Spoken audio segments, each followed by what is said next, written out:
শুভ দুপুর বন্ধুরা, কেমন আছো? আজকে 12 তারিখ। কালকে আমার সারাদিন হাসপাতালে কেটেছে, তাই ভালো করে ভিডিও দিতে পারিনি। তোমাদের সঙ্গে কি আমার বন্ধুত্ব হয়েছে?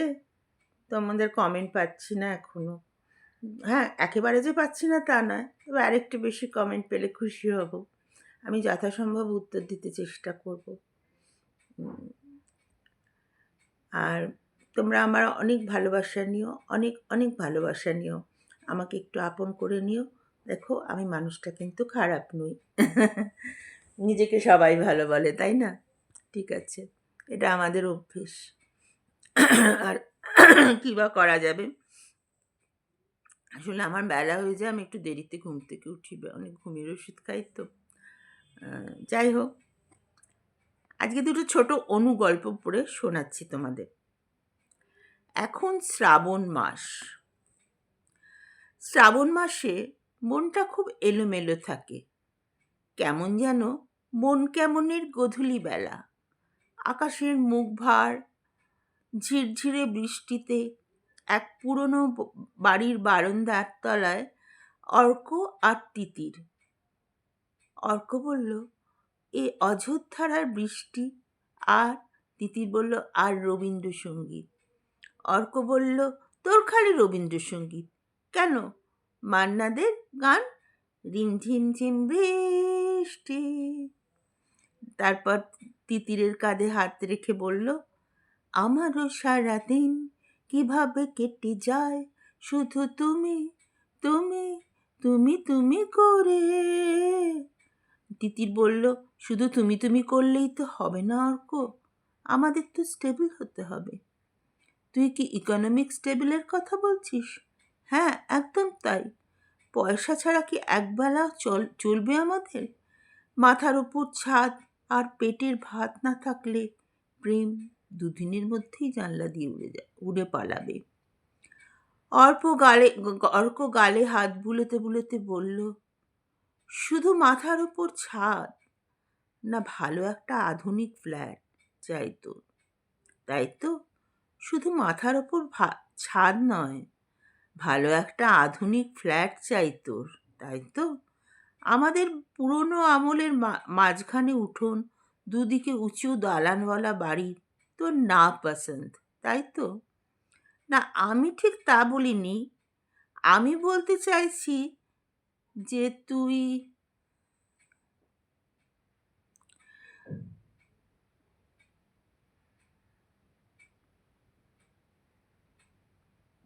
পয়সা ছাড়া অর্ক। আমি ঠিক তা বলিনি। আমি বলতে চাইছি যে তুই তো ব্রিলিয়ান্ট স্টুডেন্ট, তবে কেন একটা নিশ্চিত ভবিষ্যতের দিকে এগিয়ে যাবি না? আমি তো মনে করি আমি যথেষ্ট স্টেবল। একটা কলেজে পড়াই, কলকাতায় নিজস্ব বাড়ি আছে, হোক পুরনো। আমার আমাদের বাড়ি, কিন্তু অত বড় একটা বাড়ি তো বটে। ফ্ল্যাটের চৌখুপি জায়গায় আমার দম আটকে যাবে। তিতির বলল, কিন্তু জয়েন্ট ফ্যামিলি তো তোর ভালো লাগে না, তাই না? না, অত লোকের মধ্যে প্রিভেসি থাকে না। তিতির, শ্রাবণ মাস কি শেষ হয়ে গেছে? দূর, এখন তো মাঝখানে। আমাদের শ্রাবণ মাস শেষ মানে? আমার শ্রাবণের কবিতাগুলো বৃষ্টির জলে আজ নষ্ট হয়ে গেল। তবে ভালোই হলো বল, বৃষ্টি থামলেই দুজন দুদিকে। আসলে প্রেম করার সময় মানুষ বাস্তবটা ভুলে যায়। কেউ দুজনে দুজনের মনের কথাটা পড়তে পারে না। তখন মনে হয় যে জয়েন্ট ফ্যামিলি তো ভালো, এত বড় বাড়ি, এত লোকের সঙ্গে আমরা থাকবো, জেঠিমা, কাকিমা, ঠাকুমা। আবার আরেকজন মনে করে, দূর, ওই পুরনো আমলের বাড়ি, এই মাঝখানে উঠোন, দুদিকে রক উঠে গেছে, এ কি একটা বাড়ি হলো? তার মধ্যে আবার অত অত লোকের মধ্যে কি কোনো প্রিভেসি থাকে বিয়ের পর? দুদিন এই বিয়েটা হয়তো ভেঙে যাবে। তার থেকে অর্ক যে সিদ্ধান্ত নিল, এখন বিয়ের আগেই ভেঙে যাওয়া ভালো, তাই না? প্রেম করা ভালো, কিন্তু বিয়ে করার আগে প্রেম না করলে মানুষকে তো চেনা যায় না। আগেকার দিনের মতো বিয়ে একবার দেখালো, মেয়ে দেখলো, তারপর চলে গেল, দুজনের মধ্যে কোনো কথাটি হলো না। কে কি পছন্দ করে জানে না, বাবা মা নিজের পছন্দে মেয়ে সমর্পণ করে দিলেন। কিন্তু মেয়ের পছন্দটা বা ছেলের পছন্দটা কেউ জানলো না। এখানে যে এই গল্পটাতে যে প্রেম দেখিয়েছে, সে প্রেমটা খুব উচ্ছল প্রেম ছিল প্রথমে। কিন্তু যে মুহূর্তে অর্ক জানলো যে তিথি ওদের বাড়িতে মানাতে পারবে না, সেই মুহূর্তে কিন্তু ও ভেঙে দিয়ে চলে গেল খুব সুন্দরভাবে। এখন শ্রাবণ মাসের মাঝামাঝি, কিন্তু আমাদের শ্রাবণ মাস এখানেই শেষ। আমার শ্রাবণের কবিতাগুলো জলে ভিজে নষ্ট হয়ে গেল। এরপর আমরা দুজন দুদিকে, মানে তোর পথ একদিকে, আমার পথ একদিকে। ঠিক আছে, আর একটা গল্প শোনাচ্ছি। মা দুর্গা আসছেন। ছেলে মেয়ে নিয়ে প্রভাতবাবুর মধ্যবিত্ত সংসার। ছোট্ট জমির ওপর দুটো ঘর, পেছনে দালান, দালানের নিচে তকতকে উঠোন, উঠোনের চারপাশ দিয়ে কিছু জমি আছে।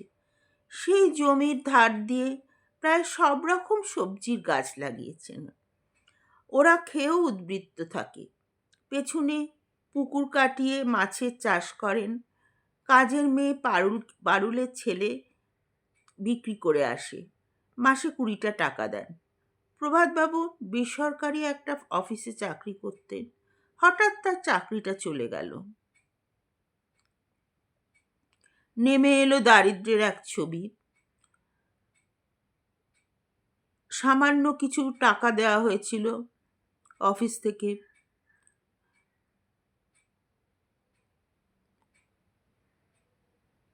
তা ব্যাংকে রেখে ফিক্সড করা হলো। বড় ছেলে বিএ ফাইনাল ইয়ার, আর মেয়ে বিএ সবে ফার্স্ট ইয়ার। দুজনে প্রাণপণ টিউশন করতে শুরু করলো। কিন্তু পুজোর খরচটা কি করে দিন চলে যেতে লাগলো কোনো রকমে। কিন্তু পুজোর খরচটা কি করে জোগাড় করবেন? যা হোক একটা ব্যবস্থা তো করতে হবে। স্ত্রী বললেন, তার অভ্যাস সংসার চালিয়ে যা বাঁচে একটা বাক্সে জমিয়ে রাখেন। এই দুরবস্থার মধ্যে প্রভাতবাবু প্রাণপণে মা দুর্গাকে ডাকছেন, তোমার শাড়িটাও কি কিনতে পারবো না? আমার পরিবার কি পুরনো পোশাক পরে আনন্দময়ীর আগমনে তোমার পুজোর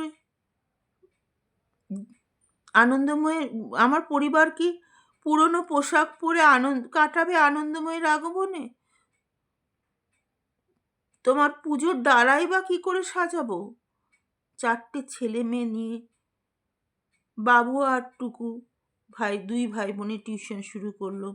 আস্তে আস্তে ছাত্রছাত্রীর সংখ্যা বাড়তে লাগলো। এদিকে গাছ ভর্তি নারকোল, 1 কুড়ি নারকোল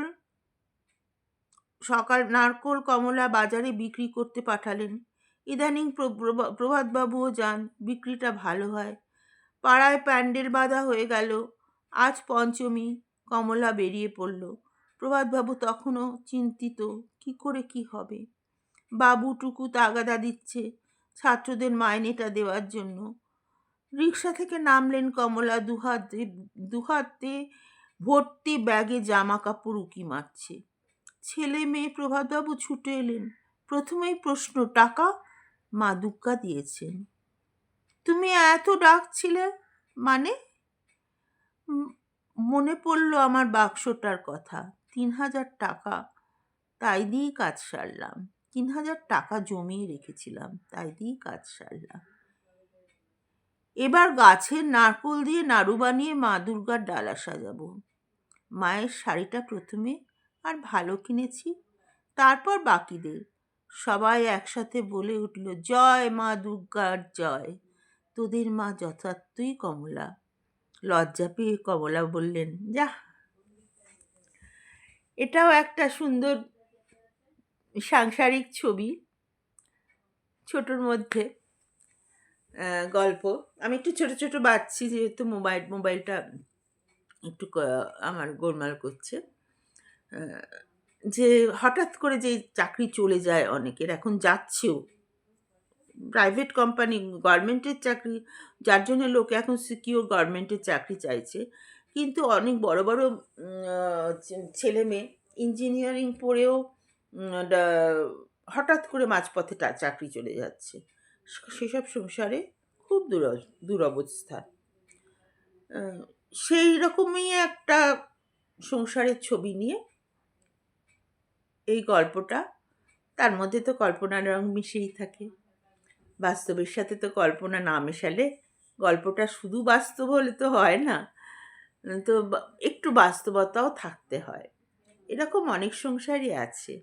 যেমন যারা আমাদের বাড়িতে কাজ করতে আসে, তারা তারা অপেক্ষায় থাকে বোনাসটুকুর। আমার সংসারে যতই অভাব থাকুক, ওদের বোনাসটা আমি আলাদা করে রেখে দিই। অভাব আমার থাকে না। সেটা ঠাকুরের ইচ্ছে, অভাব আমি পাইনি। কিন্তু ওদের বোনাসটা যে, ওদের হাসি মুখ দেখা, ওদের জন্য বোনাস দিই প্লাস ভালো কাপড় কিনে দিই। যে ওরা যেন ভালো থাকে। ওদের পুজোয় একটু ভালো খেতে যাতে খেতে পায় তার চেষ্টা করি। আমরা তো ২ টো লোক। কি বা খাই? কিন্তু মাংস আনাই, মাছ আনাই, ওদের রান্না করিয়ে ওদের বাড়ি সবাইকে দিই। এটা কিছু বেশি কাজ না, একটু সামান্য কাজ। এমন কিছু বেশিও লাগে না। আ বা আ আ আমি তো দাঁড়িয়ে গেছি বা আমার ২ মেয়ে আমাকে পর্যাপ্ত দেয়, ভরিয়ে রাখে। স্বামী এখনো রোজগার করছেন। কাজেই উম অসুবিধে তো কিছু নেই। একটুখানি পুজোর সময় বাচ্চা-কাচ্চা নিয়ে ওরা একটু ভালো খাবে। বিজয়ার দিন অনেক লুচি ভাজাই, ঘুগনি করি, মিষ্টি দিয়ে ওদের দিই। ওরা খুশি হয়। ওই খুশি মুখটা দেখতে আমার খুব ভালো লাগে। এইটুকু যদি সব বাড়িতে করা হয়, তা আমার মনে হয় যে অনেক আ নিম্ন মধ্যবিত্ত পরিবার অনেক খুশিতে আনন্দের দিনগুলো কাটায়। নমস্কার। আর নমস্কার বলব না, বন্ধু তোমরা। একটু জ্ঞান দিয়ে ফেললাম। ঠিক আছে। আজকের মতো এখানেই রাখলাম।